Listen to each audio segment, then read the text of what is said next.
మీరు చాలా బక్కగా, పలుచగా ఉన్నారా? ఎంత తిన్నా, ఎన్ని రకాల విటమిన్స్ తీసుకున్నా అస్సలు లావెక్కట్లేదా? అయితే మీకోసం ఒక అద్భుతమైన చిట్కా. మరి లేట్ చేయకుండా అదేంటో చేసేస్తారా? కొంతమంది ఎంత తిన్నా బక్కపలచగా ఉండటమే కాకుండా తోస్తే కింద పడేటట్లుగా ఉంటారు. మావాడు ఎంత తిన్నా బలం లేకుండా ఉన్నాడని చాలామంది బెంగపడుతూ ఉంటారు. అలాంటి వారు ఈ చిట్కాలను పాటిస్తే బలం లేనివారు బలంతో పుష్టిగా మారుతారని ఆయుర్వేద నిపుణులు చెప్తున్నారు. వాటికి కావలసినవి ఎండి ఖర్జూర పండ్లు. వాటిని నీటిలో నానబెట్టి పంచదార వేసి తాగుతున్నట్లయితే బలం కలుగుతుంది. ప్రతిరోజు నల్ల నువ్వులు తిని చల్లని నీరు తాగుతున్నట్లయితే బలం వస్తుంది. ఈ చిట్కా మాత్రం జాగ్రత్తగా ఫాలో అవ్వండి. ఎందుకంటే ఇప్పుడు చెప్పినవి ఖర్జూర పండ్లు, తర్వాత నువ్వులు, ఇవన్నీ ఈజీగా మనకు దొరుకుతాయి.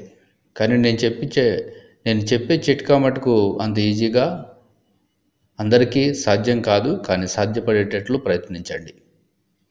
స్వచ్ఛమైన బంగారం నీటిలో వేసి కొంతవరకు మరిగించి తర్వాత ఆ నీటిని చల్లార్చి గోరువెచ్చగా ఉన్నప్పుడు ఉదయం సాయంత్రం తాగుతున్నట్లయితే మీకు ఏనుగు వంటి బలం వస్తుంది. దాంతోపాటు మీ ముఖం మంచి కాంతివంతంగా మారుతుంది.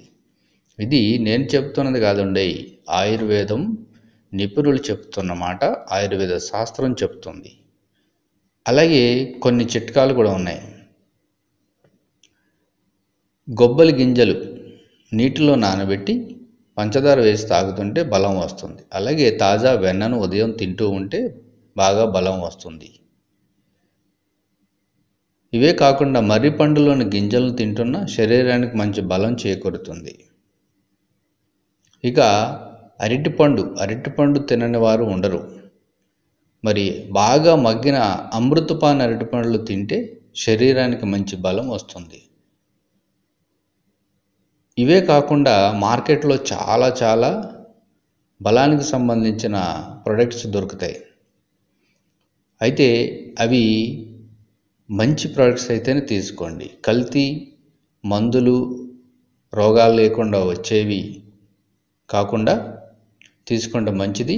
అలాగే మన పెరట్లో కానీ ఇంట్లో కానీ ఏవైతే మంచి ఫ్రూట్స్ని, అంటే మీరు ఫలాల్ని పెంచుకుంటారో వాటితో కూడా ఆరోగ్యాన్ని కాపాడుకోవచ్చు. సో ఫ్రెండ్స్, మరి బలం కావాలంటే ఇవన్నీ ప్రయత్నించండి, తప్పకుండా మీకు బలం వస్తుంది. Thank you for watching.